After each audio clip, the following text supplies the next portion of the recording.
Assalamualaikum ya kawan-kawan semuanya. Saya nggak perlu mengulang lagi mukaddimah.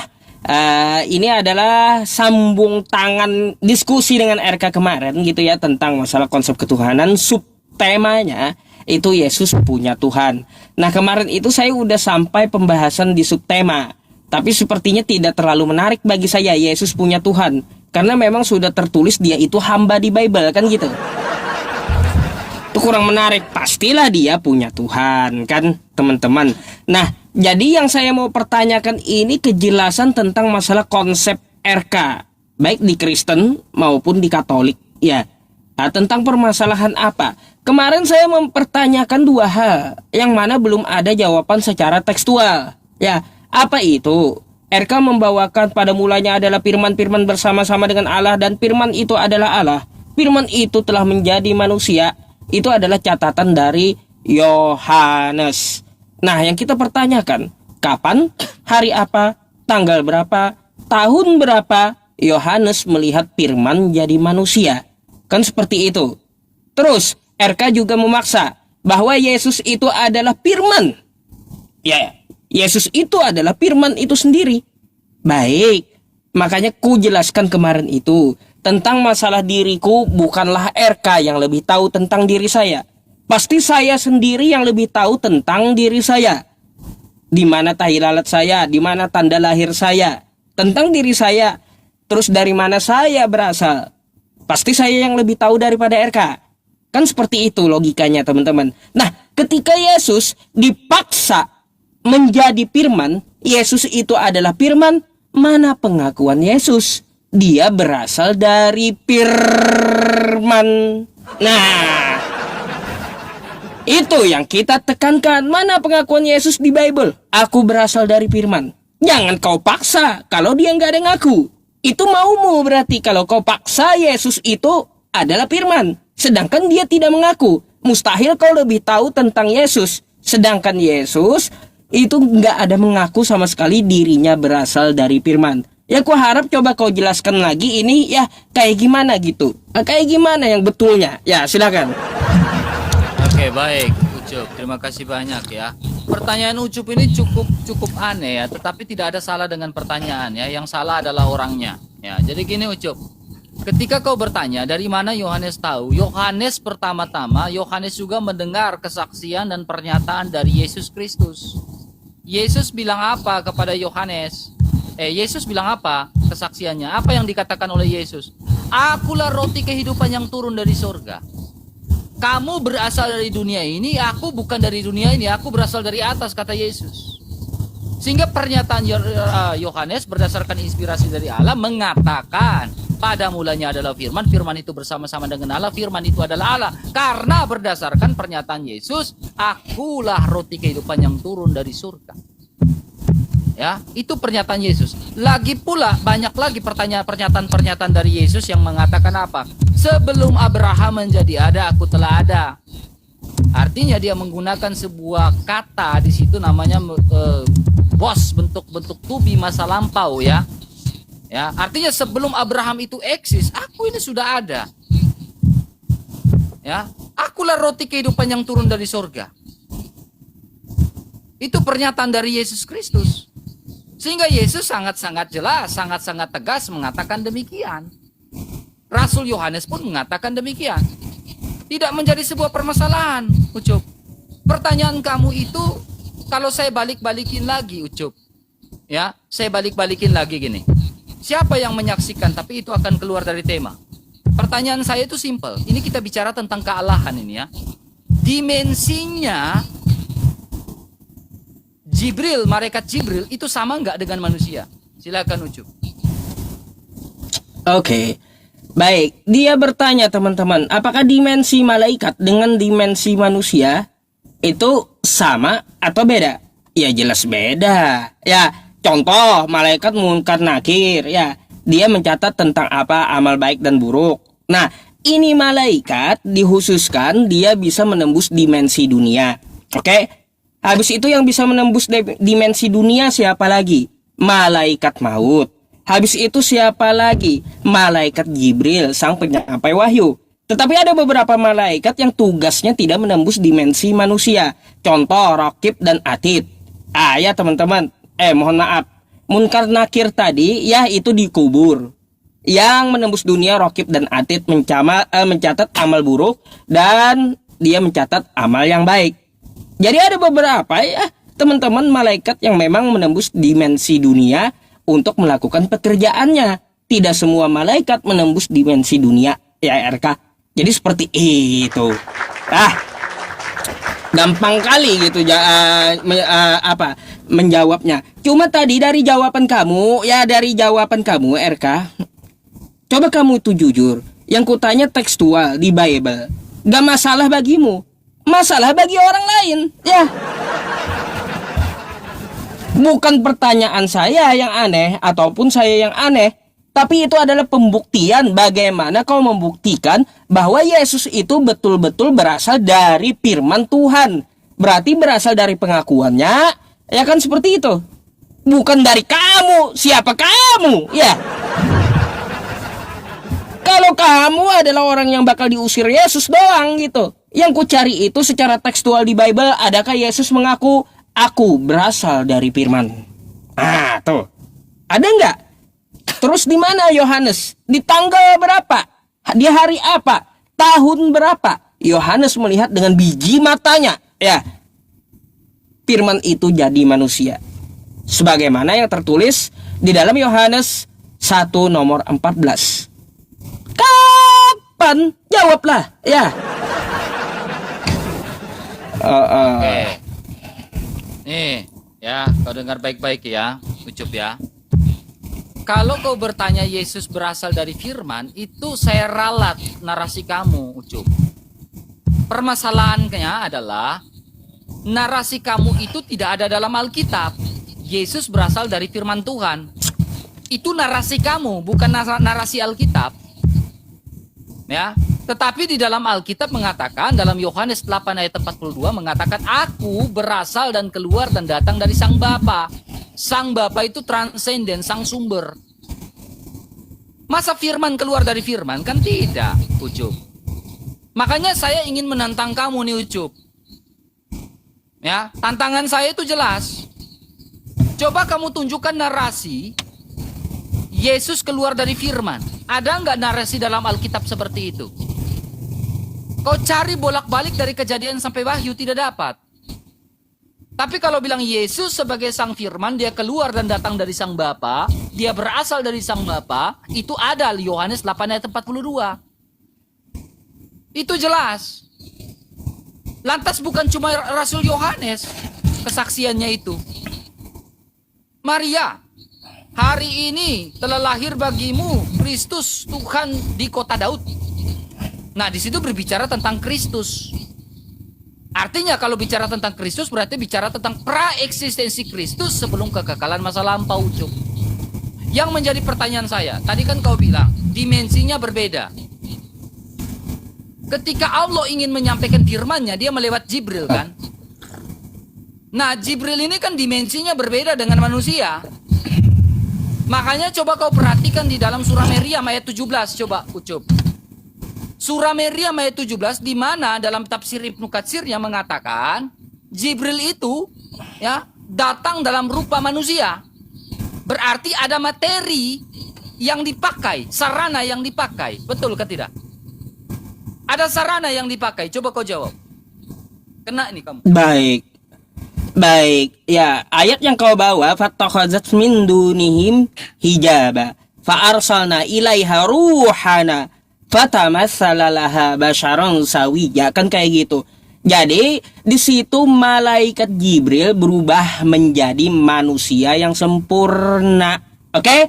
Udah ku bilang dari penjelasan di awal ya, yang bisa menembus dimensi dunia itu malaikat tertentu. Contoh malaikat Jibril, Munkar Nakir, malaikat maut yang bakal cabut nyawa kau. Kan gitu. Itu adalah malaikat-malaikat yang bisa menembus dimensi dunia karena pekerjaannya. Oke? Nah, untuk masalah malaikat, ya itu nggak usah heran RK, ya. Karena malaikat bukan Tuhan.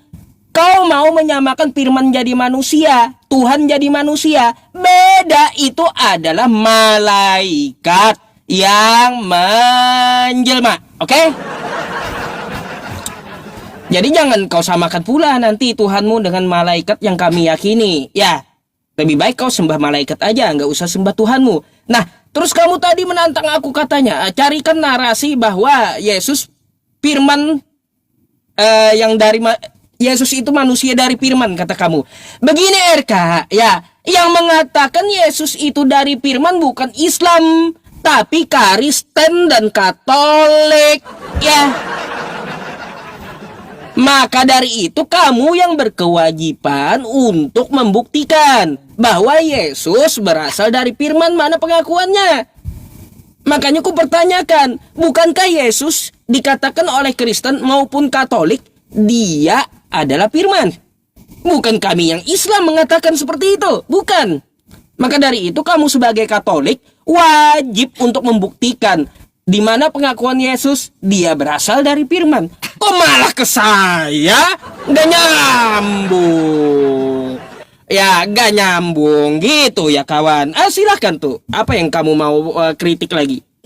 Oke, jadi memang narasi firman berasal dari firman itu memang tidak ada dalam Alkitab. Ya. Narasi firman dari firman itu tidak ada dalam Alkitab. Ya. Coba kamu cari, memang nggak ada. Tetapi narasi di dalam Alkitab Yohanes 8 ayat 42, yaitu firman, yaitu Yesus, aku keluar dan datang dari Sang Bapa. Nah, itu ada. Itu ada, Ucup. Tetapi narasi yang kau buat, yang kau bangun, opini yang kau bangun itu tidak ada. Ya. Nah, ini yang menjadi permasalahan, Ucup. Kipasmu, Ucup, bunyi itu. Oh, kipas ya. Yaudah. Oke, lanjut dulu. Oke, Aku makanya atur. pakai AC. Ya ini AC. Kacau kali ini. Ya, jadi Ucup, kan tadi kamu sudah bilang nih, Pak Ustadz, ya, dimensinya Jibril berbeda dengan dimensinya manusia. Sekarang Jibril mengambil rupa manusia yang sempurna dalam tafsir Ibnu Katsir. Ya kan? Saksinya siapa? Betul. Nah, Saksinya pertanyaannya Maria, kan gitu. Nah, sekarang ketika firman menjadi manusia, saksinya adalah Maria. Kena kau di situ. Ya kan? Gak nyambung. Ya nyambung, justru ini nyambung, Ucup. Ya kan? Ketika Jibril mengambil rupa manusia, kau bilang saksinya Maria. Ketika firman menjadi manusia dan diam di antara kita, sabdanya menjadi manusia, ya, saksinya saya juga bilang adalah Maria. Nah, kenapa kau nggak percaya? Kau percaya Miriam, saya percaya Maria. Coba gimana itu, Ucup? Padahal dimensinya berbeda, saksi. Malaikat Jibril, kawan, ya, itu malaikat, ya, bukan firman. Ingat, ya. Oke, sinyal. Mati Oke. lampu aku. Jadi, yang namanya malaikat Jibril itu malaikat, bukan firman. Nggak nyambung, udah ku bilang kau kagak nyambung. Kalau malaikat menjelma jadi manusia bisa. Kami yakini itu ada dalam Islam. Malaikat Jibril itu malaikat, bukan firman yang jadi manusia. Kacau. Nggak nyambung, paman. Iya, terus tadi kata kamu. Lah, itu kata kamu secara tertulis tidak ada. Yesus mengaku bahwa dia berasal dari firman. Kalau begitu kagak usah kau mengatakan bahwa Yesus itu adalah firman. Gak usah. Kena kau di situ. Sedangkan dia nggak ada ngaku dan kamu pun akui di Bible nggak ada tekstualnya kayak gitu. Nah, cuma kau bawa Yohanes 8 nomor 42 tadi yang kau bacakan samaku. Nggak ada hubungannya dengan firman. Kata kamu kalau yang nggak ada, berarti selama ini Oten, Kristen, Katolik itu dusta dalam segala hal. Iya, mengatakan kepada kami Yesus itu berasal dari firman. Yesus itu adalah firman Tuhan yang jadi manusia. Kalau nggak ada pengakuan Yesus, batal semua, dusta semua kalian berarti. Satu pertanyaan kok RK ya. Karena masalah ketuhanan ini aku ngupasnya satu-satu. Aku mau tanya dulu, Nita, pertanyaan tambahan. Sepakatkah kamu jika Tuhan itu yang menciptakan langit dan bumi ini itu maha adil? Oke, silakan. Oke, terima kasih. Nah, ini Ucup udah falasi nih. Makanya saya bilang Ucup kalau udah filsafat udah falasi di sini Ucup. Firman itu kan tidak terlihat. Malaikat Jibril itu kan dimensinya juga tidak terlihat kan? Dimensinya berbeda dengan manusia. Jibril membawa firman-Nya Allah. Ya kan? Ketika Jibril membawa firman-Nya Allah dan firman itu tidak terlihat. Lalu saksinya adalah Maria. Miriam ya, bukan Maria ya, Miriam. Ya kan? Itu kan dimensinya berbeda. Makanya Jibril harus datang menjadi rupa manusia yang sempurna dalam Ibnu Katsir itu kan. Surah Maryam ayat 17. Agar terlihat, agar nampak. Nah sekarang hal dan saksinya adalah Maryam. Ya kan, nangkep gak? Cuk, Pak Ustadz. Ya, tahu. Nangkep nih. Kita diskusi sehat nih. Ya, bukan mencari pembenaran masing-masing ya. Kita cari diskusi, cari benang merahnya biar penonton ini dapat ilmu ya Pak Ustadz ya. Terima Pak Ustadz, jangan bengong. Ya. Jadi tetapi karena dimensinya berbeda, Jibril harus datang menjadi manusia tuh. Rupa manusia yang sempurna. Begitu pula firman yang tidak terlihat menjadi rupa manusia yang sempurna. Masa ada saksinya? Maria kan? Hari ini telah lahir bagimu Tuhan Kristus di kota Daud. Saksinya siapa? Maria. Begitu pula yang seperti kau bilang tadi, Miriam saksinya. Kenapa firman menjadi manusia nggak bisa? Tetapi Jibril menjadi manusia yang sempurna bisa. Ya kan? Berarti Jibril membutuhkan materi untuk memasuki dimensi manusia yang terlihat ini. Ya kan? Makanya saya ingin membuat sebuah perbandingan nih Pak Ustadz. Perbandingannya apa? Pak Ustadz bisa lihat di dalam Al-Qasas ayat 30. Di situ kan materi yang dipakai kan adalah pohon kan? Allah menyampaikan firman-Nya di balik pohon kan? Berarti apakah pohon itu adalah materi yang dipakai oleh Allah yang tak terlihat? Untuk menyampaikan kepada materi yang terlihat yaitu manusia.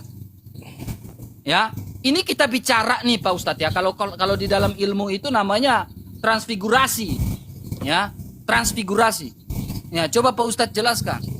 Transfigurasi dari Jibril itu seperti apa? Baik, ya pernyataan kau di awal itu salah, RK. Karena kau akan kerepotan. Kata kamu firman itu gaib. Kan gitu. Perlu media seperti malaikat Jibril memerlukan media menjadi manusia. Begitu pula Tuhan kamu, kata kamu, ya, memerlukan media menjadi manusia. Maunya kamu. Kalau firman itu tidak terlihat, lalu kamu yakini sebagai Tuhan, apa bedanya firman dengan iblis? Sama-sama kagak kelihatan. Coba, jelaskan. Kadang tolak ukurnya sama-sama tidak kelihatan. Firman dengan iblis apa bedanya? Yang mana iblis, yang mana firman? Yang mana roh, yang mana firman? Yang mana roh, yang mana iblis? Kan gitu.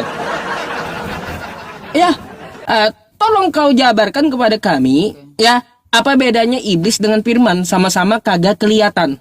Itu yang pertama. Terus yang kedua, ya, kata kamu sesuatu yang gaib kalau ke dunia perlu media. Lalu kapan Yohanes lihat firman? Dari tadi nggak dijawab, makanya disitulah yang kutanyakan. Kapan Yohanes lihat firman? Firman itu gaib, sedangkan Yohanes itu dia di dunia. Kapan? Apakah dia saat itu datang ke hadapan Yohanes firman ini, lalu ngomong, "Hei Yohanes, aku ini firman." Ada gitu? Jadi apa firmannya saat itu, saat ngomong sama Yohanes? Sehingga Yohanes berani menuliskan firman itu telah menjadi manusia, ya. Lalu kapan firman ngomong sama Yohanes? Kapan? Jadi apa firmannya? Sebelum dia jadi manusia, dia ngomong sama Yohanes jadi apa? Silakan, ya. Bagus pertanyaannya. Pertanyaannya bagus, saya suka. Ya, bagus pertanyaannya Pak Ustadz. Nah, pertanyaan pertama Pak Ustadz saya langsung jawab nih Pak Ustadz. ketika Pak Ustadz mengatakan apa bedanya firman yang tak terlihat dengan iblis. Bedanya adalah, makanya ada sebuah penekanan gramatikal di dalam Yohanes pasal 1 ayat 1. Penekanan gramatikalnya itu adalah NRK, logos, N. N itu titik di mana manusia tidak bisa menjangkau apapun. Menjangkau titik logos itu tidak bisa. Ya, di luar minus kekekalan, kata seperti itu. Ya, jadi firman itu minus kekekalan, berbeda dan tidak terlihat, transenden. Berbeda dengan iblis. Iblis bukan minus kekekalan. Ya, iblis bukan minus kekekalan. Nah, perbedaan yang mendasar adalah firman-Nya Allah adalah NRK, logos. Minus kekekalan sudah ada. Ya, tidak bisa dilihat. Kemudian pertanyaan Pak Ustadz yang kedua tentang Yohanes. Saya tadi sudah menjelaskan di awal, Yesus mengatakan, "Akulah roti kehidupan yang turun dari sorga." Itu kata Yesus. Rasul Yohanes mencatat itu. Sebelum Abraham menjadi aku telah ada, yang berhubungan dengan Yohanes 1, NRK tadi itu. Minus kekekalan itu. Nah, dan data yang selanjutnya itu di dalam Matius pasal 17 ayat 1 sampai 9. Ini di sini berbicara tentang transfigurasi dari Yesus Kristus. Di mana di situ Yesus membawa Petrus dan Yakobus serta Yohanes, ya, bersama-sama mereka naik ke atas gunung pada saat itu. Lalu Yesus di ayat Yohanes Matius 17 ayat 2. Yesus berubah rupa di depan mata mereka, wajahnya bersinar seperti matahari, pakainya menjadi putih bersinar. Lalu ada suara dari atas, "Inilah anak yang kukasihi." Ya, menunjukkan bahwa pribadi Kristus itu adalah pribadi manusia dan pribadi ilahi, yaitu pribadi firman Allah itu. Ya, jelas itu Pak Ustadz. Pak Ustadz, kipas anginmu Pak Ustadz. Padahal ini nggak kencang loh. Terus lanjut. Kencang kali lah. Ya, pencet Pak Ustadz, jangan bengong itu. PK-PK-nya dijalankan Pak Ustadz. Oke, ya. Dua pertanyaan Pak Ustadz saya sudah jawab berdasarkan ayat tuh. Ya.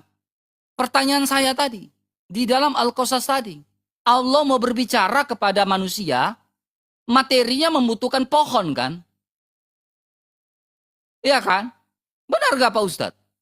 Nah, itu yang saya minta jawabannya dari tadi. Ya, saya minta jawabannya dari tadi Pak Ustadz. Jibril menjadi manusia, rupa manusia yang sempurna bisa. Firman menjadi manusia dan saksinya adalah Maria, tidak bisa. Coba pikir, fair gak itu?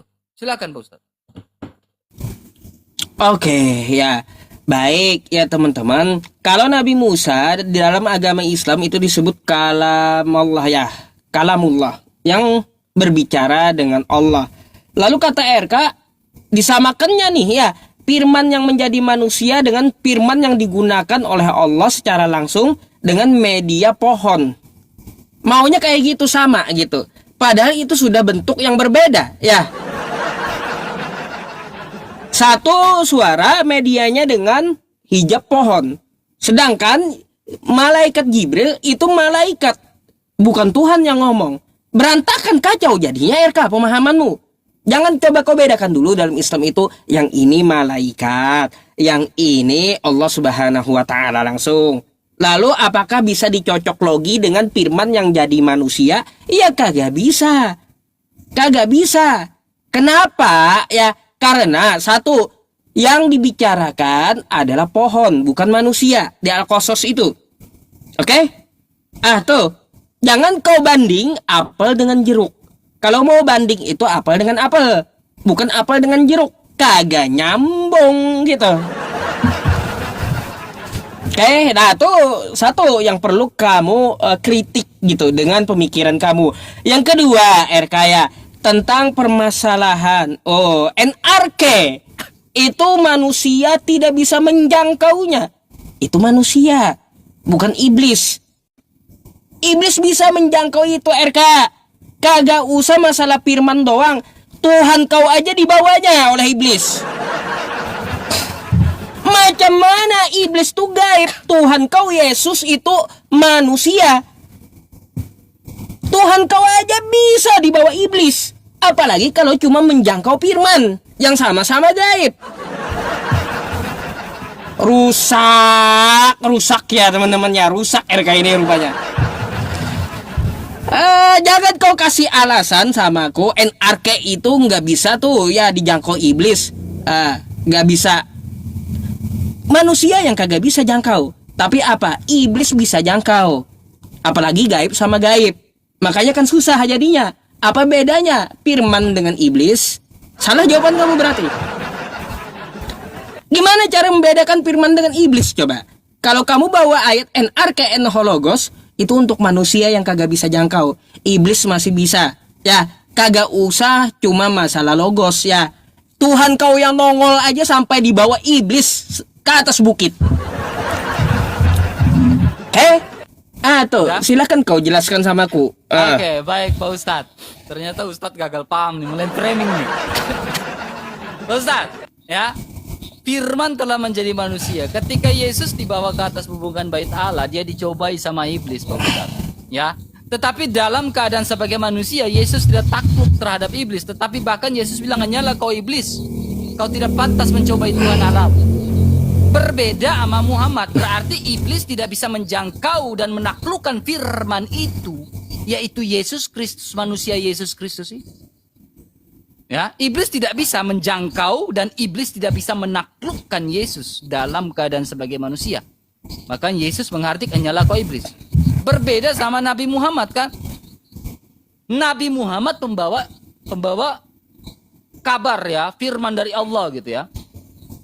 Tetapi firman dari Allah, pembawa kabar dari firman dari Allah ini, apakah ditaklukkan sama iblis sehingga Muhammad bisa kena sihir? Bukankah sahabat Rasulullah kekasih Allah yaitu Muhammad itu senantiasa dijaga sama Allah? Berarti sang pembawa firman dari Allah ini bisa kena sihir. Apakah firman itu ditaklukkan? Karena sang pembawa firman itu bisa kena sihir. Beda sama Yesus kan? Selesaikan gitu Pak Ustaz. Ya, ini dua hal yang berbeda. Makanya coba Pak Ustaz jelaskan. Kemudian saya menjelaskan pertanyaan Pak Ustaz yang tadi di awal Pak Ustaz. Ya, saya lanjutkan tentang transfigurasi itu. Ketika Yesus membawa Petrus, Yohanes dan Yakobus ke atas Gunung Tabor namanya, ya. Di situ mereka bertemu dengan Musa dan Elia pada saat itu. Saksinya Dwi Ganda Saksi. Dwi Ganda Saksi disaksikan. Lalu ada suara dari langit dari Sang Bapa yang transenden bilang apa? Inilah anak yang kukasihi, dengarkanlah dia. Itu transfigurasi. Tentang kebagaimanan Allah. Ya, tentang Tritunggal juga ada dalam Lukas 1 ayat 35. Maria mengandung dari Roh Kudus. Ya, firman itu ada, disebut sebagai anak Allah. Ada Allah yang maha tinggi dalam Lukas 1 ayat 35, itu sudah Tritunggal. Ya. Simpel loh Pak Ustadz. Ya. Coba kita kembali pada topik yang lebih mengkerucut gitu. Yesus punya Tuhan. Coba kau tunjukkan ayat Alkitab Yesus punya Tuhan di mana secara eksplisit. Silakan Pak Ustadz. Kalau kau nggak bisa buktikan berarti kau bohong. Oke ya teman-teman. Kehabisan jawaban ke Nabi Muhammad. Akhirnya kan gak nyambung ya. Gak nyambung. Kenapa RK? Udah kehabisan jawaban kamu. Gak bisa dijawab lagi. Itu pertanyaanku sampai ke Nabi Muhammad. Nabi Muhammad itu penyampai firman. Ya, penyampai firman. Berarti firmannya kena sihir dong kata kamu. Enggak nyambung. Nabi Muhammad itu penyampai wahyu. Ya, bukan wahyu itu sendiri, bukan. Jangan kau samakan dengan paham pagan itu. Nabi Muhammad itu penyampai wahyu, penyampai firman, bukan firman itu sendiri. Bukan berarti Nabi Muhammad kena sihir lalu firman itu apakah ditaklukkan? Lagi pula kau masalah kena sihir itu ya, itu hadis yang lemah. Karena satu jalur juga, ya. Satu jazirah Arab itu RK bakal ribut kalau Nabi kena sihir. Tapi faktanya apa? Faktanya yang meriwayatkan hadis itu cuma satu jalur. Kok Nabi kena sihir nggak ribut sahabat yang lain? Banyak tuh sahabat yang lain. Ali, Abu Bakar, Umar, Utsman, Abu Hurairah. Ya, yang hadis lainnya juga kan pasti meriwayatkan semua. Oh Nabi kena sihir. Tapi enggak, cuma satu orang. nggak ribet gitu. Makanya hadisnya lemah. Kalaupun hadis doib ini mau dipakai itu sebagai motivasi amal. Kalau kena sihir, maka silakan baca Quran surah Al-Falaq dan An-Nas. Ya, nggak nyambung ke situ kalau pembahasannya. Nggak nyambung. Al-Qasas Ya, itu belum dijawab tuh. Al-Qasas sama itu. Al-Qasas tadi kubantah. Bedakan apel dengan jeruk. Bedakan firman yang menjadi manusia, ya, terus malaikat yang menjadi manusia dengan kalamullah langsung zatnya dengan mediasi pohon, dengan media pohon gitu. Oke? Beda cara. Makanya kalau kau mau banding itu, bandinglah jeruk dengan jeruk, bukan apel dengan jeruk. Kagak nyambung. Wah, bahaya ini. Maka dari itu RK, kamu belum jawab juga tadi kesepakatan di awal masalah konsep ketuhanan. Aku mau tahu paham kamu seperti apa. Apakah betul dan kamu sepakat bahwa Tuhan yang Maha Kuasa itu juga Maha Adil? Coba jawab ringkas saja. Sepakat atau tidak? Silakan. Tuhan yang Maha Kuasa ya tentu dia juga adil. Maha Adil gitu. Oke. Silakan lanjut. Kenapa? Kau nggak mau tanggapi narasiku? Ya ini gua mau tanggapin ini ya narasi Oh, kamu ya gua mau udah. tanggapin ini ya. Jadi gini Pak Ustadz, berarti Tuhanmu membutuhkan media ketika dia menyampaikan firman. Salah. Lanjut dulu. Tuhanmu membutuhkan media. Salah satunya di Al-Qasas ayat 30 medianya adalah pohon kan? Itu kan tadi Pak Ustadz jelaskannya seperti itu. Iya kan? Nah sekarang media yang dipakai dalam kekristenan ketika firman menjadi manusia adalah buah rahimnya Maria. Dan Maria adalah saksi. Didatangi sama malaikat Gabriel pada saat itu. Bukan Jibril ya. Ya, makanya Pak Ustadz udah kena nih. Maju kena, mundur kena. Tadi saya tanya siapa saksinya? Pak Ustadz bilang Miriam. Dalam Miriam 17. Begitu pula saya, ketika malaikat Gabriel mengatakan bahwa hari ini telah lahir bagimu Tuhan di kota Daud. Siapa saksinya? Maria. Terbukti dia mengandung. Seorang perawan yang mengandung kan? Terbukti. Ya. Maria tahu itu adalah juru selamat. Dan orang Yahudi Tulen tahu. Ya, tentang peranan teofani Allah di dalam perjanjian lama itu kita tahu. Sebagai malak Elohim, sebagai malak Adonai, sebagai malak Yotevave. Jelas itu. Makanya Maria mengatakan apa? Aku ini hamba Tuhan, terjadilah padaku menurut perkataanmu. Jiwaku memuliakan Tuhan, hatiku bersorak-sorai karena juru selamatku, juru selamat. Ya, medianya adalah rahimnya Maria. Nah, berbeda di dalam Al-Qasas 30, medianya adalah apa? Pohon. Medianya adalah apa? Jibril harus jadi rupa manusia yang sempurna. Nah, saya lanjutkan ini Pak Ustadz. Ya, biar Pak Ustadz mengerti. Musa ketika di atas Gunung Tabor, Yesus ketika di atas Gunung Tabor bersama Yohanes, Petrus, dan juga Yakobus, ya, mereka bertemu dengan Musa dan Elia. Musa dan Elia ini hidupnya jaraknya udah jauh. Ya. Tetapi ada transfigurasi di situ. Apakah itu transfigurasi atau seperti apa? Tetapi mereka masuk dalam sebuah dimensi yang begitu luar biasa. Petrus bisa melihat Musa, padahal zamannya berbeda. Yakobus bisa melihat Musa pada saat itu di atas Gunung Tabor. Mereka bisa melihat Elia pada saat itu Yakobus. Ya kan? Lalu mereka mendengar ada suara dari langit dan mengatakan, inilah anakku yang kukasihi, dengarkanlah dia, merujuk pada Yesus Kristus sebagai anak Allah, ya, yang memiliki dua natur itu, sungguh-sungguh Allah dan sungguh-sungguh manusia. Ilahinya adalah firman Allah. Yohanes menyaksikan, Petrus menyaksikan, Yakobus menyaksikan. Jadi kesaksian itu betul-betul nyata. Berbeda dengan media yang dipakai, yaitu apa? Pohon. Masa firman menjadi manusia bisa? Tidak bisa. Tetapi ketika firman itu ingin disampaikan kepada manusia, harus lewat media pohon itu harus bisa. Kan ini apakah ini logika tidak cacat? Silakan, Pak Ustaz. Oke, ya. Jadi kamu itu salah dalam bernarasi. Contoh Nabi Muhammad ya di Sidratul Muntaha, beliau Isra Mi'raj langsung berbicara kepada Allah. Apakah perlu media? Kagak, kawan. Ya. Apakah Nabi Muhammad pakai pohon juga ngomong sama Allah di Sidratul Muntaha? Kan kagak. Terus nggak ada di situ Allah perlu pohon, nggak ada. Kamu ya narasi jangan kau tambah-tambah. Nih ayat Quranku, kau baca ya, kau baca. Nih, baca ya. Nih, di sini di dalam Quran surat Toha di ayat 10 ya teman-teman. Idh ra'a naran faqala li ahlihim kuthu inni anastu naran la'alli atikum minha biqabasin aw ajidu 'alan nari huda. Apa artinya? Di sini dikatakan ketika ia melihat api, lalu berkatalah ia kepada keluarganya, tinggallah kamu di sini, sesungguhnya aku melihat api, mudah-mudahan aku dapat membawa sedikit daripadanya kepadamu, atau aku akan mendapat petunjuk di tempat api itu. Nabi Musa yang perlu gitu ya pohon itu untuk apa? Mendapatkan petunjuk.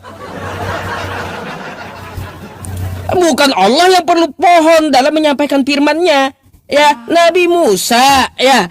Terus apalagi nih? Falamma ataha nudiya ya Musa, maka ketika ia datang ke tempat api itu dipanggil, hai Musa. Gak ada Allah perlu pohon untuk menyampaikan firman-Nya itu, gak ada ya. Untuk menyampaikan kalamnya itu gak ada perlu apa-apa Allah. Sama ketika Nabi Muhammad ya langsung bercakap-cakap dengan Allah tanpa pakai media apapun. Nah, makanya cacat logika kau kan jadinya. Gak nyambung, pokoknya gak ada bisa kamu cari pembenaran firman itu jadi manusia, nggak bakalan ketemu dalam Islam. Karena apa? Itu adalah konsep yang tertolak. Oke? Kayak gitu.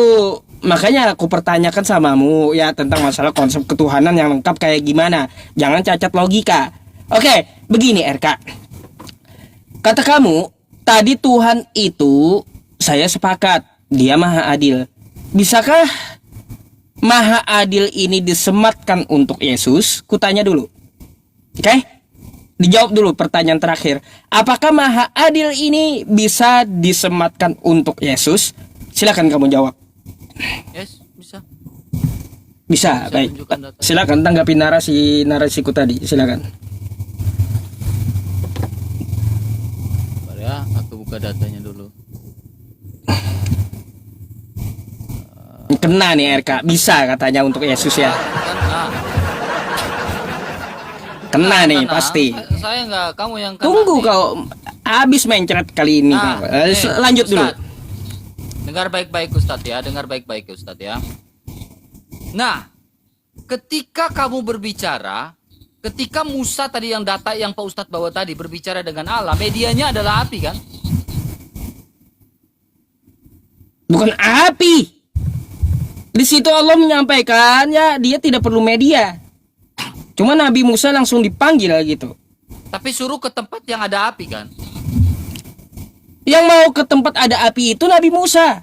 Bukan Allah yang perlu api. Kalau tidak ada api, apakah Nabi Musa ke sana? Enggak. Nah, berarti harus ada media sehingga Musa harus ke sana meyakinkan bahwa itu adalah Allah.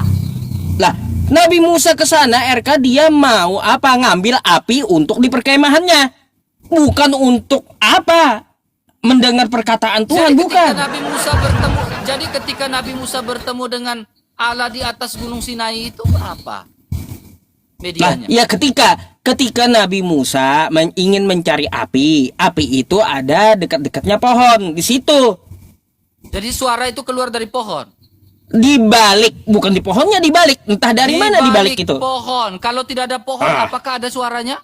Bisa.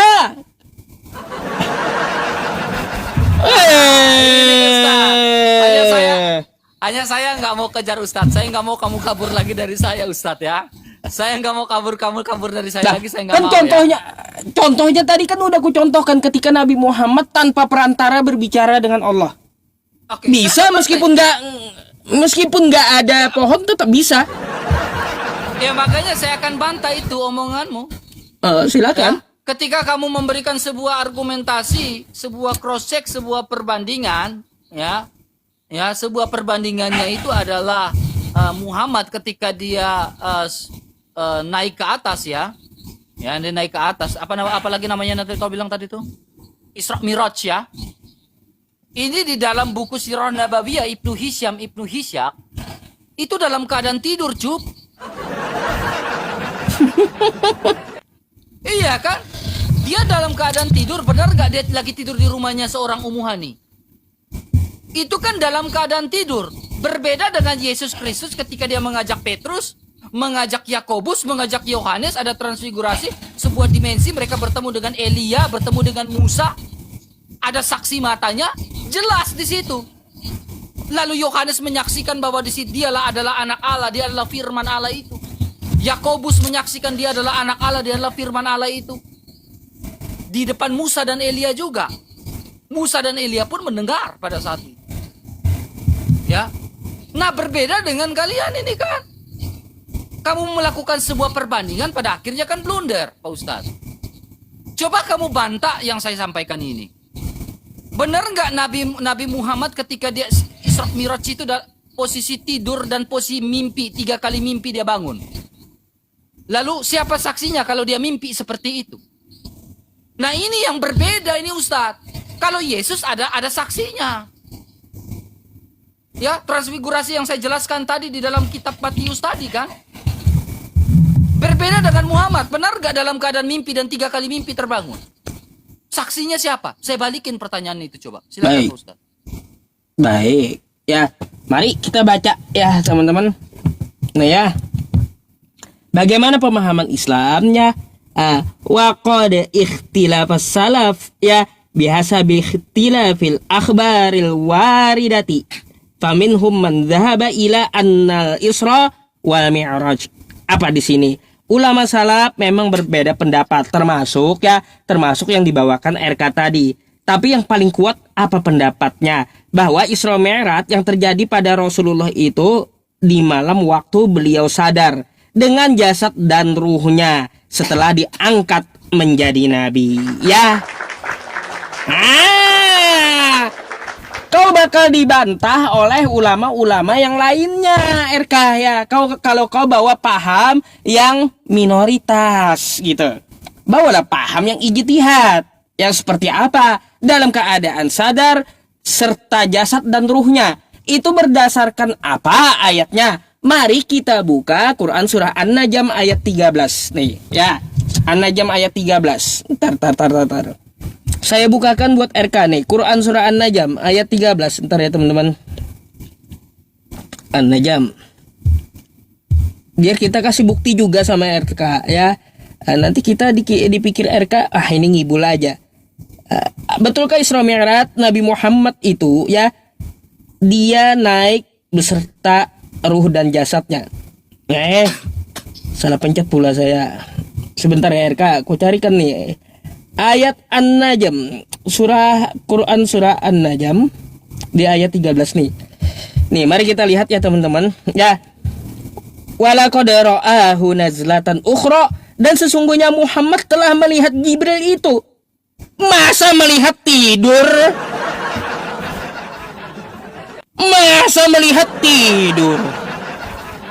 Katanya Nabi Muhammad tidur di tempat Ummu Hani. Kata Allah Nabi Muhammad melihat malaikat Jibril di mana? Di Sidratul Muntaha. Ya. Terus apa? Di sini pun dijelaskan Nabi Muhammad ya di ayat nih. Terusnya ya. Di sini dia melihat bintang syu'ara. Ya, bintang yang dia lewati dalam perjalanan melihat dengan mata kepala ya. Dari mana kau tidur? Ya, kau yang tidur, jangan terlalu banyak mimpi kau, kan gitu. Kau aja itu yang tidur, RK. Nah, tuh sudah kubantah ya. Jadi Nabi Muhammad kok pakai sirah nabawiyah yang pendapatnya minoritas. Ambillah yang dari Quran, dari pendapat ijtihad ulama, yaitu dalam keadaan sadar beserta ruh dan jasadnya. terkait tentang pertanyaanku tadi sedikit RK ya. Aku makan waktu ya, makan waktu sedikit untuk menjelaskan tadi. Dari pertanyaanku, katanya Maha tadi bisa disematkan kepada Yesus. Baik, berarti Yesus Maha Adil. Betul RK? Yes.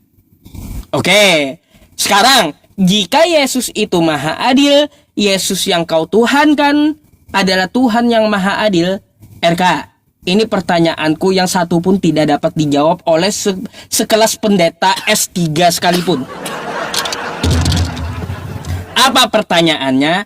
Jika Tuhanmu Maha Adil, jika Yesus itu Maha Adil, Yesus itu turun di Nazaret ya selama 33 tahun. Disaksikan oleh orang-orang di sekeliling Yesus doang, bukan di seluruh dunia. Mana keadilannya ya bagi mata kita, oke? Bagi mata kita, keadilan Yesus tuh di mana? Kita nggak bisa hari ini lihat Yesus, sedangkan orang abad pertama itu bisa lihat dengan biji matanya. Jika Tuhanmu Maha Adil, ya mana keadilan Yesus bagi biji mataku, biji matamu? Hari ini kita tidak dapat melihat Yesus. Ayo, jelaskan, di mana adilnya? Bagus pertanyaanmu, saya suka ini Silakan. pertanyaannya. Pencet, jangan bengong. Pencet. Ya. Jadi untuk RK tuh biasanya menjawab dulu baru bertanya ya, baru sanggah argumentasi kamu, narasi kamu tadi ya Pak Ustadz ya. Bagus, saya suka diskusi kayak gini Ustadz ya. Ini mengedukasi juga orang-orang yang di bawah ini Ustadz ya. Jadi di mana kemahaadilan itu? Allah itu ya. Ya, ini kita bicara tentang sistematik teologi nih Pak Ustadz. Ya, jadi ada sistematiknya. Pada zamannya Adam itu berlaku sebagai imam, ya, dan tugas dari seorang imam, tugas fungsi pokoknya itu, ya, adalah mengestafetkan kebenaran itu kepada anak-anaknya. Kemudian kita lanjut pada fase berikutnya, di mana Israel, kenapa bukan bangsa Arab? Israel, ya, ini pertanyaan buat Pak Ustadz itu, kenapa bukan bangsa Arab yang dipimpin dan dijaga oleh Allah Yakub, Allah Ishak dan Allah Abraham? Ya, nah bangsa Israel pada saat itu sebagai tiang penopang dan dasar kebenaran dan Harun sebagai imam pada saat itu tujuannya apa? Mengestafetkan kebenaran dan pemberitaan itu kepada segala bangsa.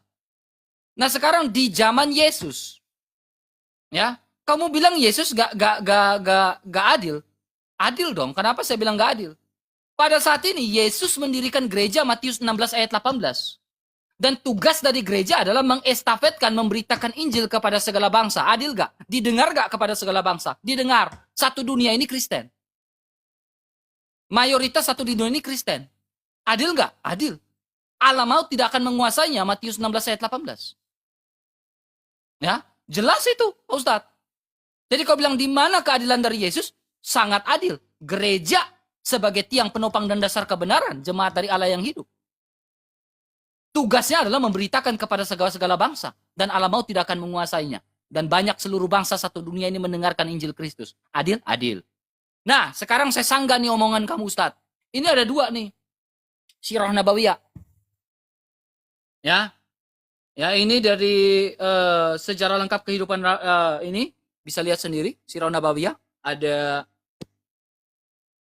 ISBN-nya. Ya Ustadz ya. Ini juga Sirah Nabawiyah, tetapi sirah yang tertua adalah Ibnu Hisham, betul? Oke, kita lihat nih Ustadz. Ya, kamu bilang nggak dalam keadaan tidur. Bagaimana Pak Ustadz bilang nggak dalam keadaan tidur, Ustadz? Teman-teman, kasih menang dulu teman-teman, biar ini catatan ini jelas nih teman-teman. Ini peristiwa Isra dan Miraj nih. Ya, ini posisinya lagi apa nih? Aku lagi tidur. Malaikat Jibril datang kepadaku. Kedua kalinya. Lagi-lagi dia lagi tidur. Ya. Jadi kau bilang itu Sidratul apa yang tadi itu saksinya adalah Allah dan Jibril. Nah sekarang jiwa dan raga ini posisinya lagi tidur loh, Pak Ustadz. Posisinya lagi dalam mimpi loh. Baca yang betul itu ia membangunkanku. Iya kan? Ia membangunkanku. Saat lagi Jadi tidur. jadi kalau udah dibangunkan tuh masih tidur gitu saat bangun. Lalu tidur lagi. Aduh. Lanjut dulu. Ya kan? Dibangunkan, tidur lagi. Dibangunkan, tidur lagi. Dibangunkan, tidur lagi. Kan Berbeda dibangunkan dengan toh. Yesus. Tidur lagi. Kan dibangunkan, bukan tidur lagi, dibangunkan dia. Jadi sesuai 3 dengan kali, penjelasanku. 3 kali, tapi akhirnya apa? Bangun kan? Posisi tidur. Di mana posisi tidur? Nah. Ayo, tampilkan lagi datamu. Itu. Tampilkan lagi datamu, baca lagi. Pak Ustaz. Tenang. Ya, Jangan oke. potong. Jangan potong. Ya, itu kan dalam posisi tidur, Ustadz. Saya hanya ingin melakukan sebuah komparasi dan perbandingan. Perbandingannya apa? Di dalam kitab Matius yang tadi saya bacakan, ya, di dalam Matius pasal 17 ayat 1 sampai 9, itu Yesus tidak dalam keadaan tidur loh. Ketika dia membawa Petrus, Yakobus, dan Yohanes ke atas Gunung Tabor, bertemu dengan Elia dan Nabi Musa, itu tidak dalam keadaan tidur loh. Nah, inilah letak perbedaan antara Kristen dan Islam. Saya pun tidak mau memaksanya. Letak perbedaannya di sini, Ustaz. Kalau kalian, Nabi Muhammad dalam keadaan tidur, meskipun dibangunkan. Ya, tetapi Yesus Kristus bukan dalam keadaan tidur. Udah tahu letak perbedaannya. Yesus tidak pernah dalam keadaan tidur loh. Ya, jadi kesaksian itu betul-betul fakta. Ya, dwiganda saksinya ada. Sekarang saksinya satu orang manusia yang menyaksikan. Sabar gini Pak Ustadz ya. Terakhir. Pertanyaan saya nih Ustadz. Tunjukkan satu orang manusia atau dwiganda saksi, 2 orang manusia ya, yang menyaksikan Muhammad melakukan Isra Miraj. Silakan. Jawab dulu, baru narasi. Bentar. Aku bernarasi dulu, keburu lupa. Ya, nanti kalau kau jawab dulu keburu lupa aku. Jangan kau kibulin aku gitu ya, RK ya.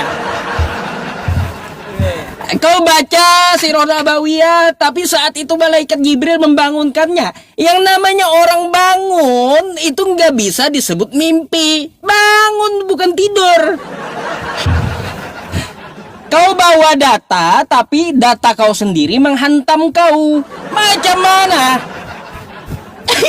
Aduh, ini balu sampai 7 turunan, RK.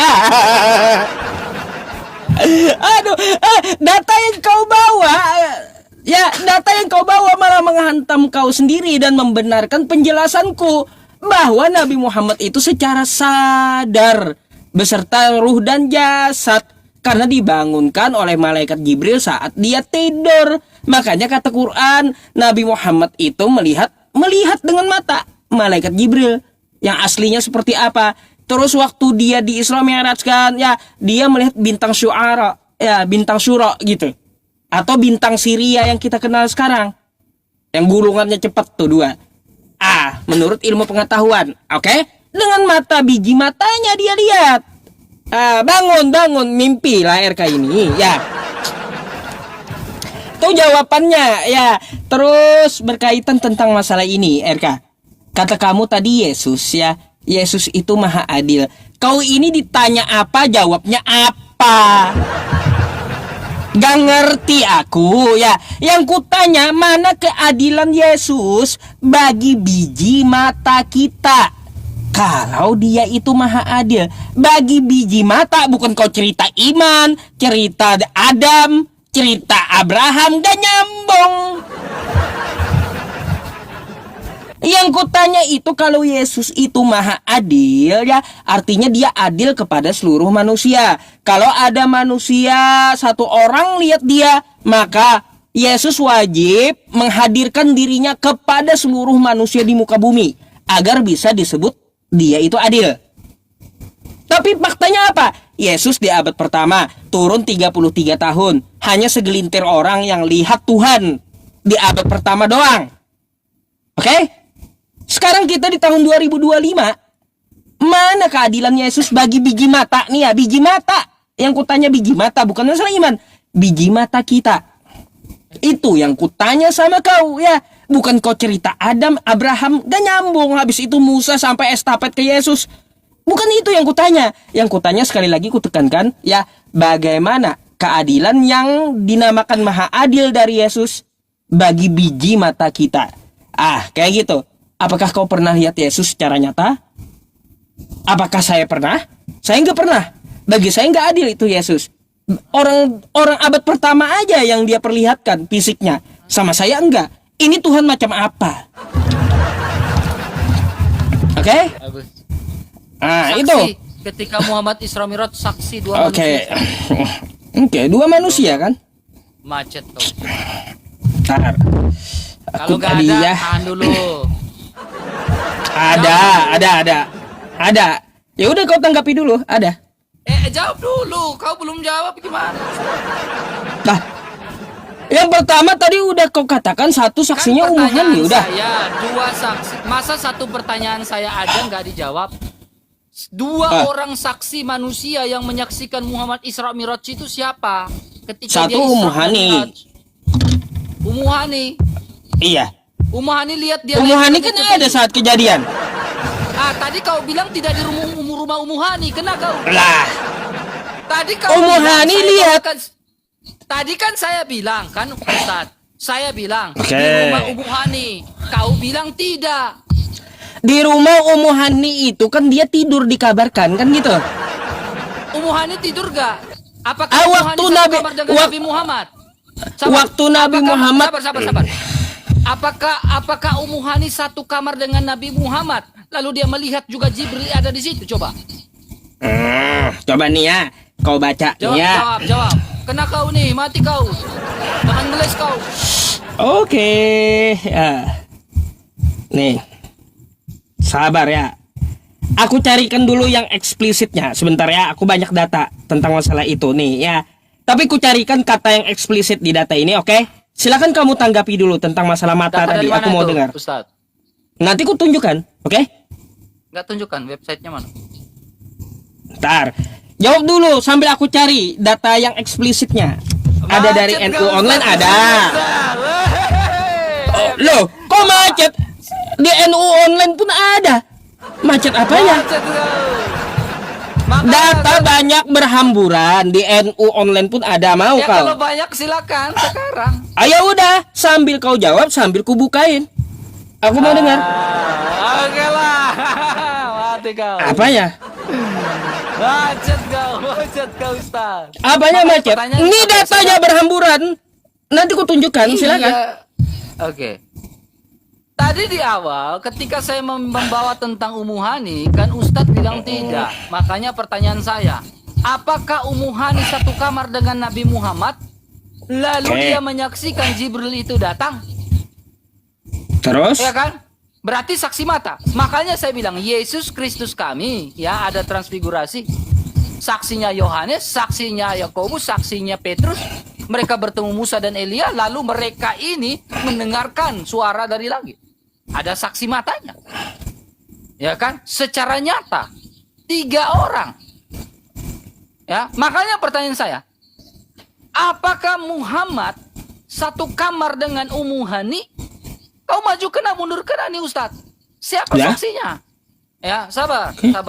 Tahan Ustadz, tahan. Tahan Ustadz, tahan. Ya. Nah, kemudian Ustadz ya. Ya. Oke, saya kasih kamu lah waktunya, nggak apa-apa, silakan. Jawab dulu. Nah, mana masalah mata? Apa lagi pertanyaan kamu apa? Oh, tentang mata, melihat Yesus. Lah, Oke. iya. Mana Tuhanmu Oke. adil? Kan gitu. Oke. Baik, saya jawab. Saya sempat lupa ya. Silakan. Ustadz, di dalam gereja Katolik, ini lihat tentang mata ya. Gereja Katolik memiliki suksesi apostolik yang jelas, runutan pengajaran, kesaksian dari Rasul Sapa, dilanjutkan kepada bapak-bapak gereja, dan sampai pada saat ini paus kami. Ya, jadi pengajaran dan runutan suksesi itu betul-betul runut dan terarah.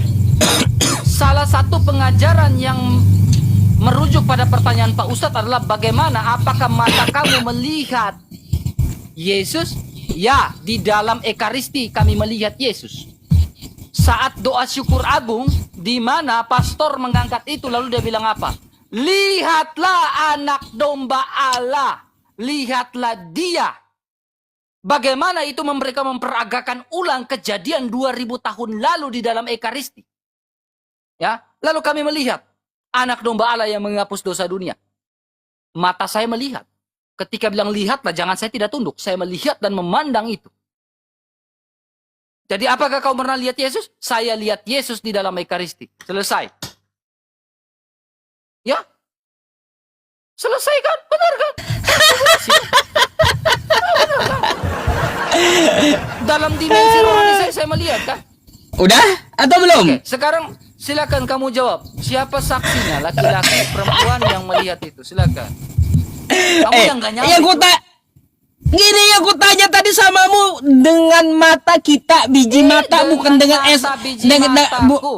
bukan dengan Ekaristi, bukan. Ya karena memang Ekaristi adalah keimanan saya. Sekarang aku tanya, kau lihat fisik Kamu tahu Yesus Ekaristi enggak? apa?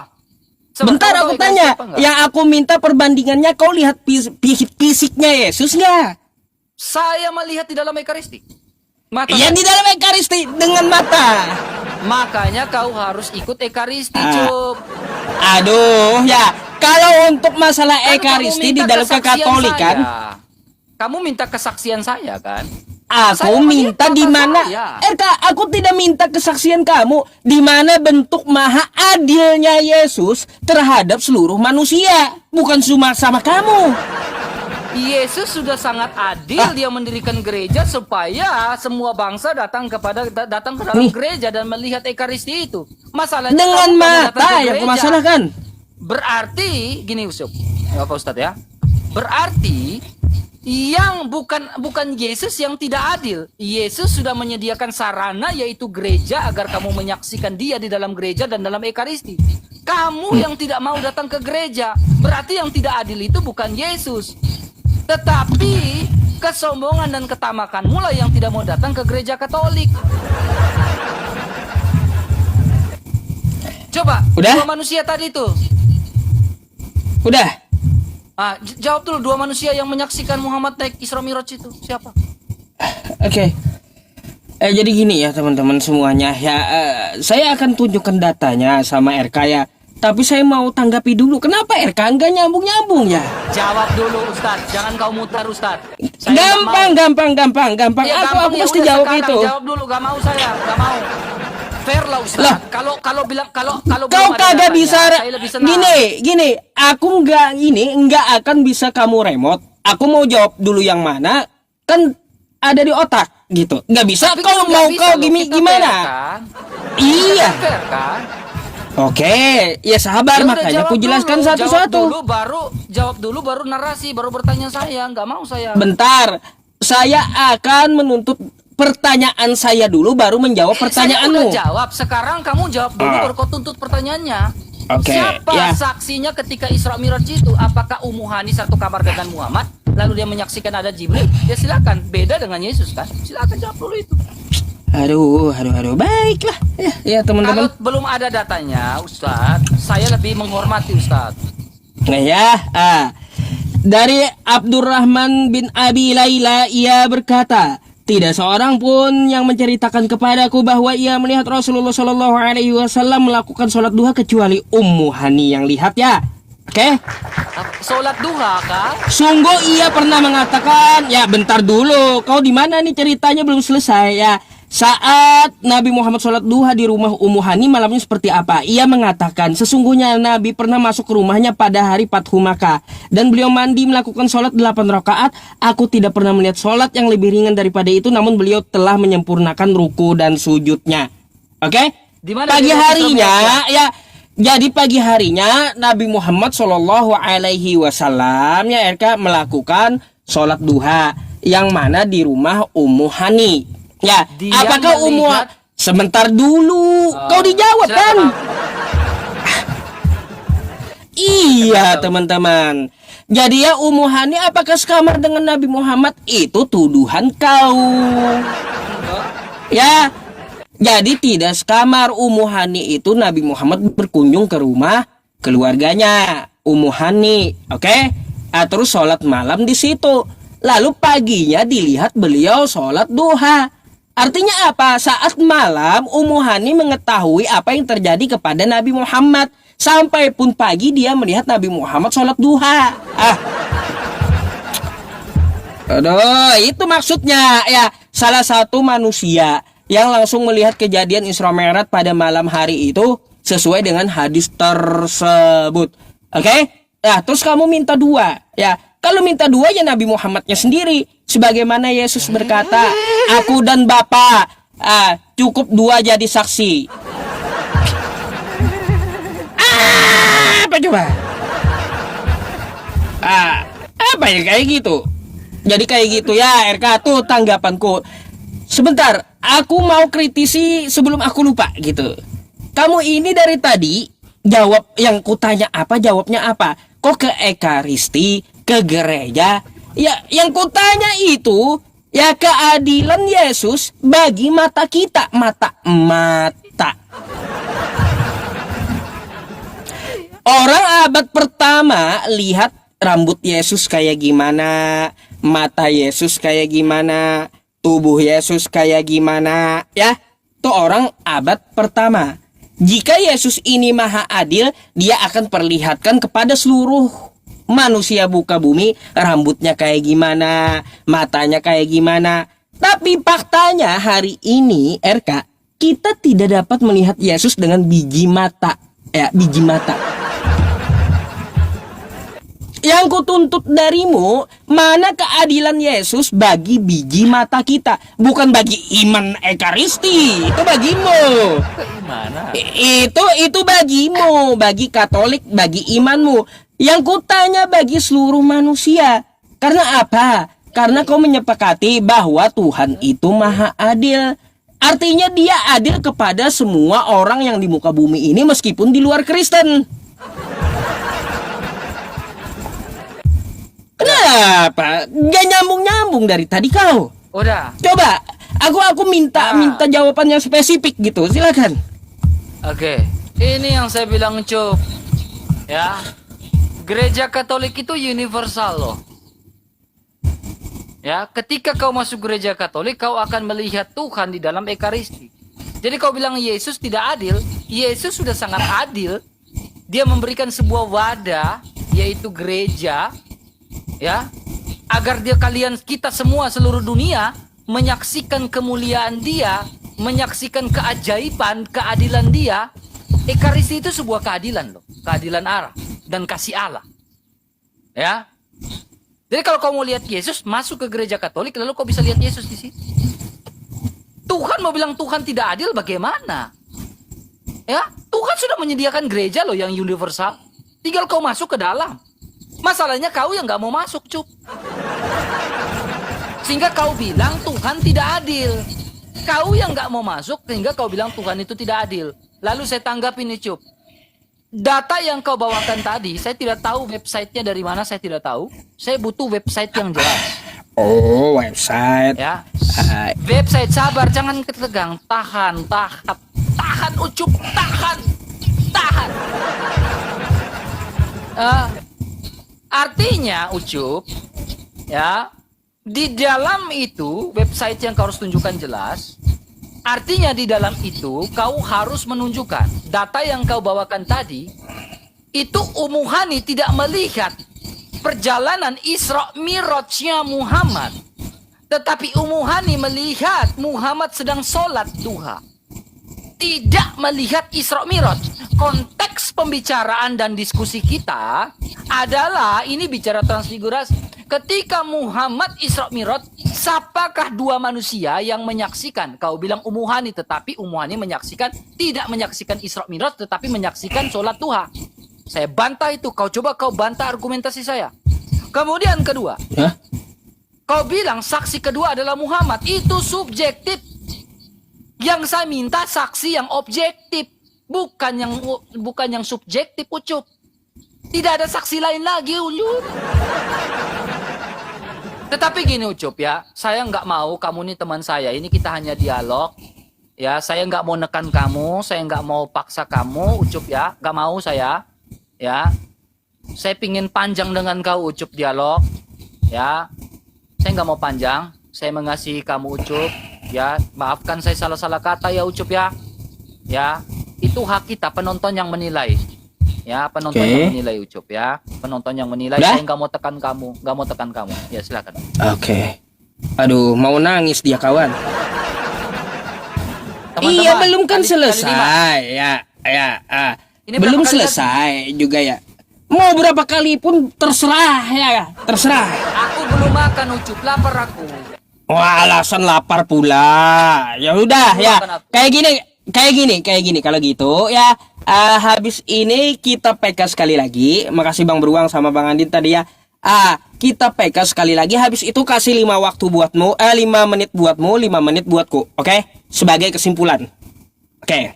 Sekali lagi habis ini. Ya, nih, terakhir nih. Mangga. Baik RK ya. Hadis yang ku bawa ya RK bukan website. Hadis Bukhari kau buka aja ya, nomor 1176. Bukan website, gak main website. Ya, orang ada hadisnya kok ya. Ya, tuh ya. Ada hadisnya nih ya. Sahih Bukhari 1175 dan 1176 ya. 1175-nya tentang masalah sholat duha ya. Tentang masalah Nabi sholat duha ada juga di 1176-nya di rumah Ummu Hani, yang mana diceritakan pada saat itu ya. Pada saat itu Fathu Makkah beliau mandi ya. Lalu beliau melakukan apa? Sholat lebih ringan daripada sholat itu, hanya saja beliau tetap menyempurnakan dengan ruku dan sujud. Makanya ya, ketika waktu peristiwa Isra Mi'raj, Ummu Hani ini rumahnya sudah dikunjungi Nabi Muhammad malam itu ya, untuk silaturahim. Lalu beliau melaksanakan sholat di sana. Sampai pagi Ummu Hani melihat kegiatan Nabi Muhammad di situ, RK ya. Orang dari malam kok ya tidur sampai beliau dibangunkan malaikat Jibril. Lalu apa yang dilakukan, kemana, tahu ya, tahu semua. Habis itu sampai pagi beliau melakukan sholat duha. Makanya disuruh menyempurnakan dengan ruku dan sujud seperti di Al-Quran. Jadi bukan satu kamar seperti tuduhanmu ya. Terus tuduhanmu mental ya, mental. Ummu Hani adalah saksi peristiwa Isra Mi'raj. Terus yang kedua, kata kamu objektif. Ya, objektif. Kamu nyarinya yang subjek. Kalau yang subjek ya lebih ngibul Yesus Salah. Ya. Kenapa bukan. Yang saya cari itu yang objektif, bukan subjektif. Kamu bisa bedakan nggak subjektif dengan subjektif? Ya. Berarti aku kebalik. Ya, yang kamu cari objektif, ya bukan subjektif kata kamu. Kalau Nabi Muhammad itu sendiri yang menerima, kan kayak gitu, yang menjadi saksi, maka itu subjektif. Ya, ini RK, kenapa aku berargumen seperti ini? Karena perkataan dari Biblemu. 2 saksi udah cukup. Kayak gitu. Oke? Masa perkataan Tuhanmu 2 saksi, aku dan Bapa yang jadi saksi udah cukup, kau kagak percaya? Sekarang ya aku balikan kepada Nabi Muhammad, 2 saksi udah cukup, bahkan 3 sama Ummu Hani itu, tambah 4 sama malaikat Jibril 4. 4 peristiwa Isra Mi'raj itu 4 saksinya, malaikat Jibril, Allah, Nabi sendiri dan Ummu Hani. Ya, sabar dulu, kan kau minta jawab kawan. Enggak, aku bingung. Jibril manusia ya Ucup. Ya aku minta Jibril itu malaikat. Nah, itu kamu tahu. Pertanyaan sekarang manusia. Kalau manusia Nabi Muhammad dan Ummu Hani. Salah. Subjektif kan, Muhammad. Saya minta objektif. Jadi kalau masalah untuk subjektif atau objektif ya, nggak ada seperti maumu, nggak. Peristiwa itu nggak bisa seperti maumu. Oke? Jadi yang objektif ada saksinya, Ummu Hani dan Nabi Muhammad. Dah, beres kan? Udah selesai, kamu udah ngaku. Nah, Kan kejawab, ada saksi 2 dari manusia. Muhammad Ya, itu subjektif. yang mengalami sendiri, Saya nggak terus minta yang mengalami melihat. sendiri. Saya nggak minta mengalami Ah. sendiri. Kalau kayak gitu ya gak bisa seperti maumu. Ya kan saya minta ini kan ilmiah diskusinya, Ustaz. Lah, makanya Kalau ilmiah berarti keilmiahan harus objektif. gini, Makanya gini. objek Ketika saya diskusi gini, dengan gini, siapapun, gini, gini, contohnya, gini. sabar, giliran bentar. Belum. Dikit lagi. Kenapa aku mengatakan seperti itu? Karena aku ngambil objektifnya di dalam kitabmu. Ya, karena 2 saksi Yesus dan Bapa udah cukup. Tuh alasannya Yesus kan?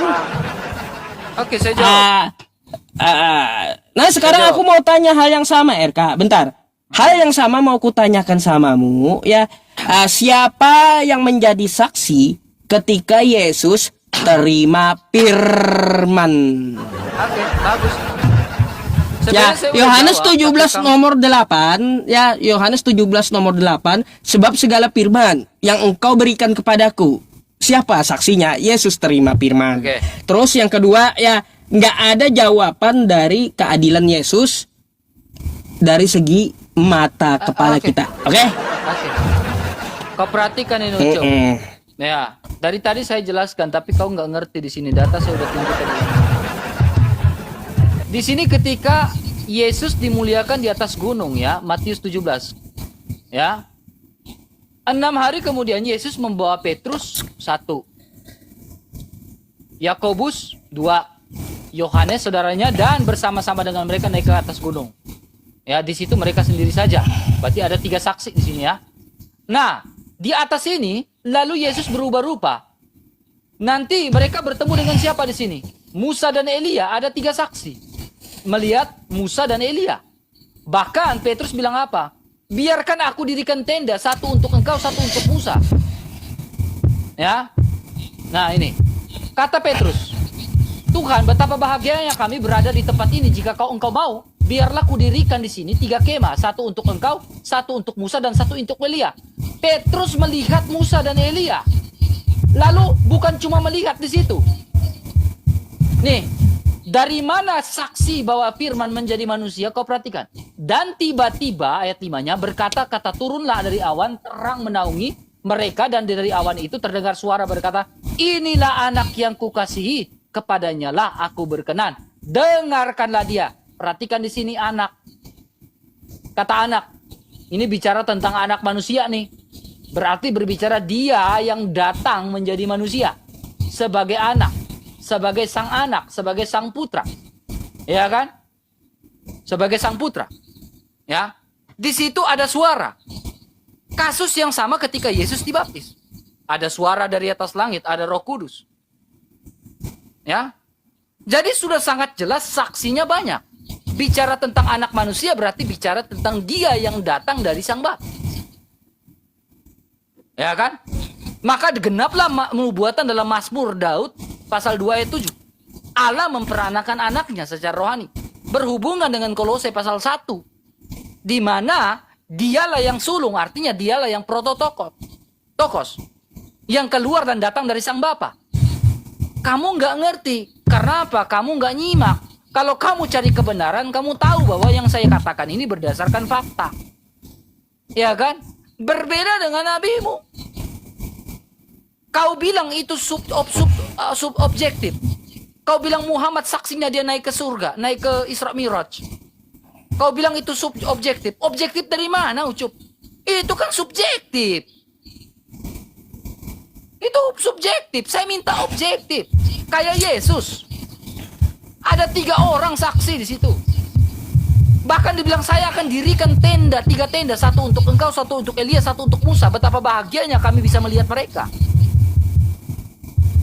Ya kan? Saksinya ada. Ini kau bilang Muhammad Isra Miraj, saksinya adalah Umuhani. Saksi kedua adalah Muhammad sendiri. Subjektif. Debat yang ilmiah itu adalah debat yang objektif, Ucup. Pak Ustadz. Makanya saya kalau debat dengan Uniripa, kami selalu bicara yang ilmiah. Yang ilmiah itu seperti apa? Yang ilmiah itu haruslah yang objektif. Bukan yang subjektif. Ya, saya nggak mau terlalu tekan Pak Ustadz terlalu dalam Pak Ustadz, karena saya menganggap Pak Ustadz ini teman saya ya, teman saya. Ya, saya nggak mau tekan Pak Ustadz terlalu dalam, saya nggak mau. Ya, kalau nandar mah udah buka tembok, saya gasin dia, saya tendak-tendak, tak habis dia. Udah? Ya, udah Pak Ustadz. Coba yang objektifnya siapa coba? Silakan. Baik. Kalau seperti itu kau telah membatalkan keobjektifan Yesus, ya RK. Karena kata Yesus dan kata kitab kau di Yohanes 8 nomor 17 ya, dalam kitab Tauratmu ada tertulis bahwa kesaksian dua orang adalah sah, kan gitu ya. Terus nomor 18-nya, karena Yesus kagak ada punya saksi, firman itu diturunkan kepadanya, dia ngeles nih ya.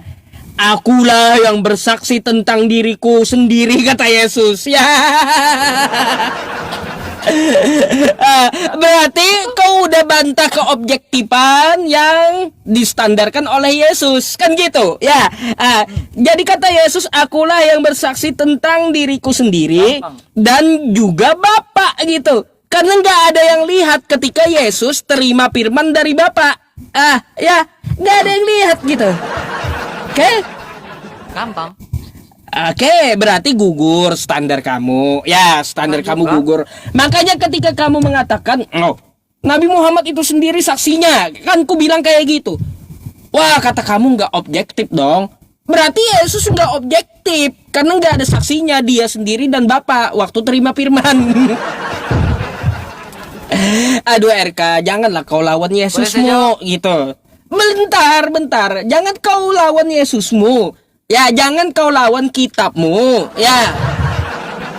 Makanya kau mau membantah Isra Mi'raj Nabi Muhammad kan, tapi ketampol oleh Yesus. Macam mana RK? Udah ku bilang saksinya Ummu Hani dan Nabi Muhammad itu sendiri objektif menurut standar Yesus. Karena dia terima firman pun gak ada yang lihat manusia lainnya, oke? Tapi dia dan Bapa yang jadi saksi. Tuh kata Yesus. Yang ketiga, ya, lagi-lagi tenggelam pertanyaanku. Mana keadilan Yesus bagi mata kita? Boleh saya jawab? Aku minta dari mata. Kalau Yesus itu maha adil, gimana ya dengan keadilannya terhadap mata kita? Nggak usah kita dah. Bagi orang buta kayak gimana? Coba. Oke, baik. Nah, Pencet. jawab dulu tuh. Pencet. Oke. Tar. Gini loh Ustadz. Ya. Konteks di dalam Yohanes pasal 8 yang kau bawakan, di situ konteks relasi pribadi pertama dan pribadi kedua. Hipostasis pertama dan hipostasis kedua. Relasi Allah Tritunggal Maha Kudus. Di situ. Antara dia, Yesus sebagai Sang Firman dan Sang Bapa. Relasi kasih yang tak terputus. Ya kan? Itu konteksnya berbeda. Ya, Bapa bersaksi tentang aku bersaksi tentang Bapa. Tetapi di sisi lain ada objektivitas apa namanya? Objektifnya itu, ya, objektifnya itu apa? Ketika di atas Gunung Tabor itu ada objektifnya. Ada Petrus, ya, ada Musa, ada Elia, ada Yakobus, ada Yohanes. Itu objektif. Iya. Ya enggak? Tetapi di situ juga ada relasi kasih di mana Sang Bapa menyatakan diri kepada, ada suara yang terdengar pada saat itu. Dan didengar oleh Petrus, didengar oleh Musa, didengar oleh Elia, didengar oleh Yohanes. Jadi ayat demi ayat yang ada kesinambungan, Pak Ustadz. Tetapi kalau berbicara Pak Ustadz, konteksnya Pak Ustadz ini kan hanya Ummu Hani. Tetapi Yohanes 8 itu relasi Allah Tritunggal kan, pribadi pertama dan pribadi kedua. Bahkan ada, ini Pak Ustadz ya, saya tunjukkan. Ada relasi kasih pribadi pertama dan pribadi kedua di dalam Taurat nih Pak Ustadz. Ya, saya tunjukkan Pak Ustadz ya, sabar bentar Pak Ustadz ya. Nanti kita last round ini ya. Sabar.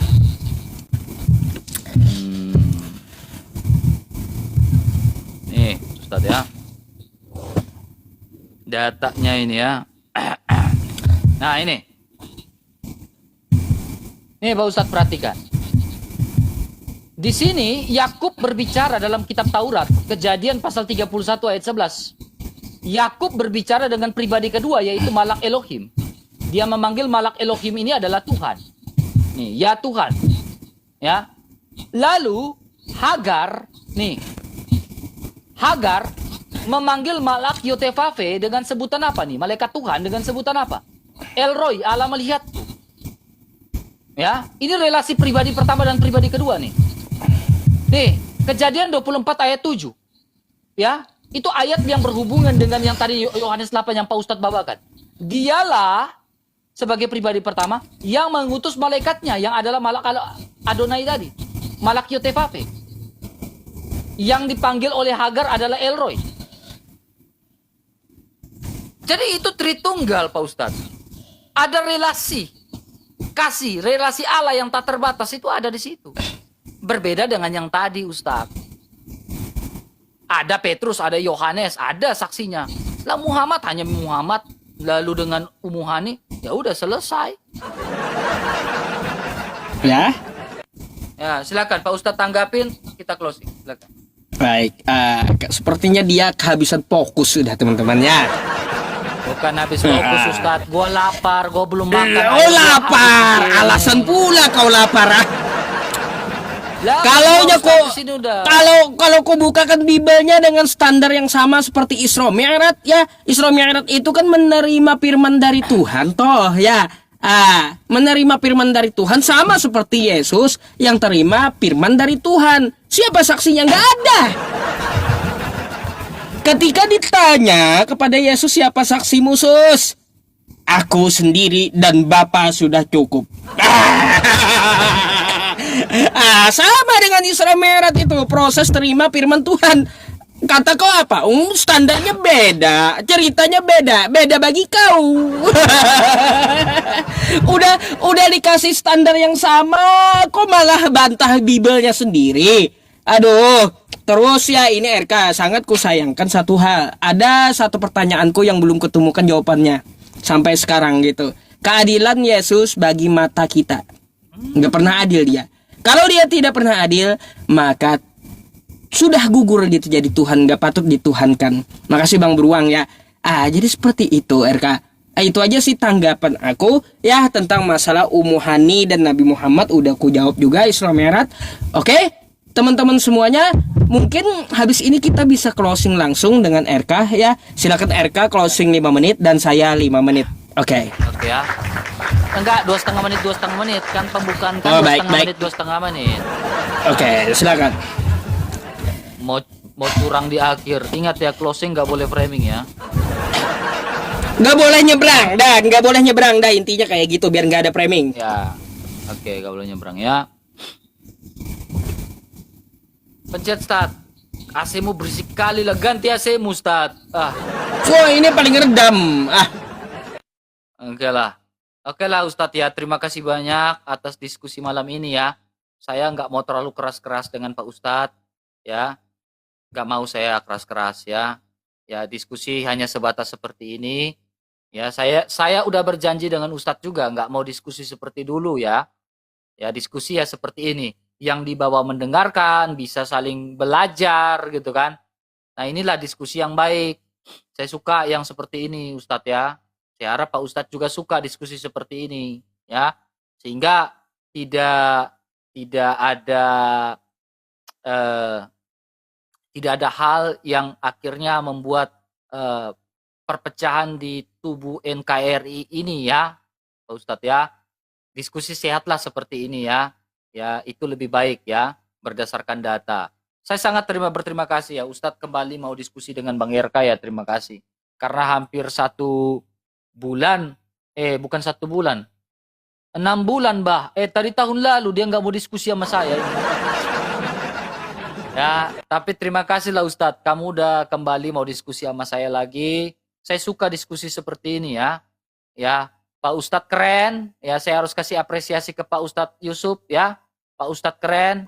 Ya, teman-teman Islam di bawah juga pendukung Pak Ustadz keren. Ya, saya harus akui kalian keren. Karena kalian gak repot-repot saya. Terima kasih. Ya, itu saya bersyukur sekali ya. Terima kasih banyak lah Ustadz. Ya. Silakan Ustadz, ya. Maaf kalau salah-salah kata, sabar Ustadz. Kalau ada salah-salah kata, ya mohon dimaafkan. Jangan dimasukkan dalam hati Pak Ustadz ya.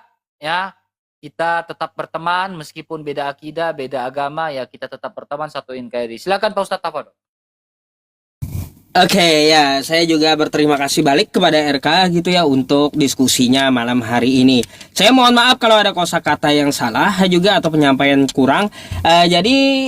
Untuk diskusi ini jadikanlah sebagai penambah edukasi serta wawasan untuk kita semuanya ya teman-teman.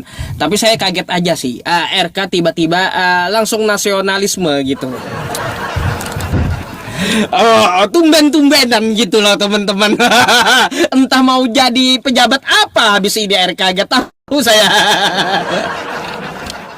Iya teman-teman. Nah itulah yang kita perlu sampaikan pada kesempatan malam hari ini ya teman-teman. Silahkan Anda menilai sendiri apa yang disampaikan oleh RK dan apa yang disampaikan oleh yang saya sampaikan gitu ya. Jadi kalau menurut Anda kurang ya Anda bisa tambahkan. Dan itulah sesuai keilmuan yang ada di dalam Al-Quran. Karena apa? Kalau saya diskusi teman-teman itu nggak akan luput dari dalil Quran maupun Bible. Kalau saya menjelaskan dengan RK hanya memakai Quran, otomatis nggak akan percaya. Setidaknya ya RK bawa Quran dan saya pun bawa Bible. Nah, di dalam Al-Quran Allah Subhanahu Wa Taala berfirman, "Wa tammat kalimatu rabbika sidqan wa adla la mubaddila li kalimatih wa huwas samiul alim." Dan telah sempurnalah kalimat Tuhanmu yang mana di dalamnya mengandung keadilan dan kebenaran. Ya teman-teman, tidak akan ada yang dapat mengubahnya. Maka dari itu kenapa ya saya diskusi lintas agama ini kokoh ya teman-teman argumentasinya. Karena saya bawa Al-Quran, firman dari Allah Subhanahu Wa Taala yang tidak akan bisa diganggu gugat oleh manusia. Nah, itu kuatnya di situ teman-teman. Ya, kalaunya kita masalah hadis berbicara, ya kita harus cek dulu hadisnya matanya seperti apa kan gitu. Tapi kalau udah Al-Qur'an yang berbicara 100% itu adalah kebenaran dari Allah Subhanahu Wa Taala.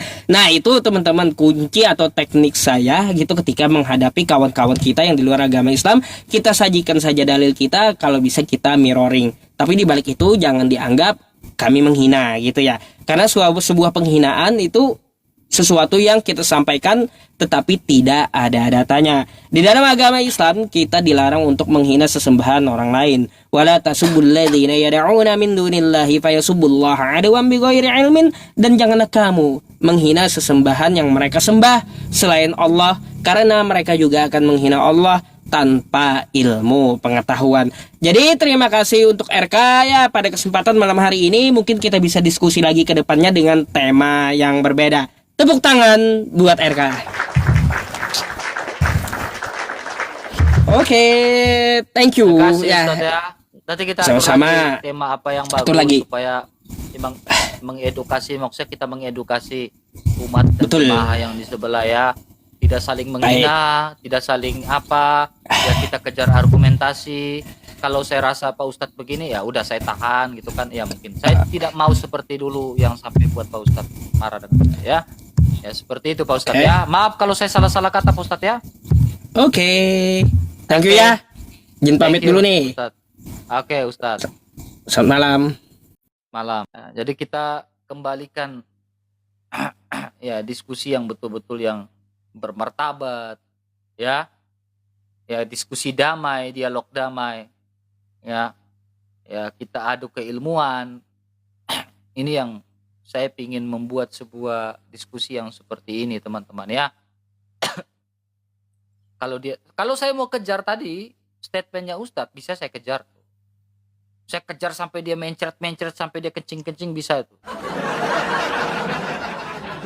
Ya, hanya ada pepatah mengatakan apa? Seorang kasatria kalau sudah melihat musuhnya sudah jatuh, jangan kau injak, jangan kau tendang lagi, jangan kau. Itu kata pepatah apa ya? Pepatah Jawa kah? Kalau pepatah Jawa bilang apa? Kalau musuhnya udah terkapar, jangan kamu hajar, jangan. Ya. Ya. Karena di situ nanti kuasa kasih Roh Kudus itu nggak akan kita dapat. Ya, saya banyak belajar dan merenungi ya beberapa hal dari kejadian-kejadian kemarin. Ya, saya banyak merenungi. Oh ternyata seperti ini. Oh ternyata seperti ini. Oh ternyata harus seperti ini. Ya, saya mau banyak belajar banyak hal. Makasih